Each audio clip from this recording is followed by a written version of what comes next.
नमस्कार, महासागरच्या खरी खरी मध्ये मी कोकिळा पराते आपले स्वागत करते। काल पहलगाम मध्ये ज्या पद्धतीने काही हरामखोर दहशतवाद्यांनी जे कृत्य केले, नाव जात आणि धर्म विचारून काश्मीरच्या निसर्ग संपन्न असलेल्या त्या जमिनीवर ज्या काही अमानुषपणे हत्या केल्या, त्याचा निषेध जेवढा करू तेवढा कमीच असणार आहे।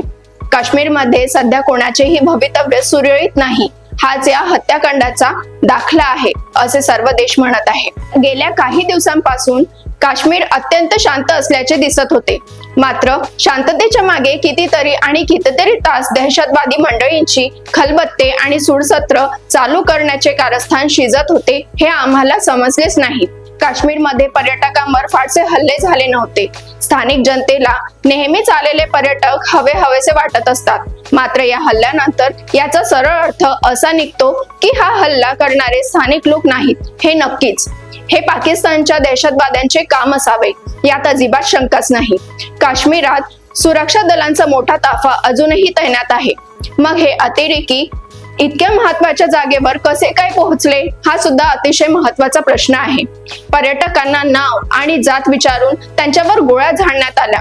एकूण परिस्थिती पाहता हा हल्ला म्हणजे काश्मीरात सगळे काही आलबेल नाही याचाच नमुना आहे। गेल्या काही महिन्यांमध्ये काश्मीरची गाडी रुळावर आली असे वाटत असतानाच हा असा हल्ला होणे निश्चितच क्लेशदायक आहे। आपल्याला कोणत्याही परिस्थितीत शांतता ठेवायचीच नाही, हा या हल्लेखोरांचा उद्देश आहे। हे सर्व हल्लेखोर निश्चितच पाकिस्तानी आहेत, यात वाद नाही। आता गृहमंत्री अमित शहा यांनी आक्रमक भूमिका घेऊन हल्लेखोरांना शिक्षा दिली जाईल असे म्हटलेले आहे।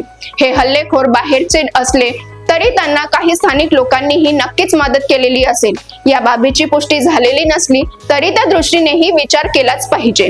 सरकारी यंत्रणा कितीही जागरूक असली तरी हल्लेखोर बरोबर आपले काम करतात, हाच या घटनेचा दुर्दैवी मतितार्थ आहे। त्यासाठी आता आपल्याला अधिकाधिक कठोर भूमिका घेतल्याशिवाय पर्याय नाही। पर्यटकांच्या हल्ल्यात मृत्यू पावलेल्या सर्व दुर्दैवी जीवांना शोकांजली। अशाच घडामोडींसाठी बघत रहा महासागर। अजूनही तुम्ही आमच्या चॅनलला सबस्क्राईब केलं नसेल तर लगेच सबस्क्राईब करा आणि बघत रहा महासागर। नमस्कार।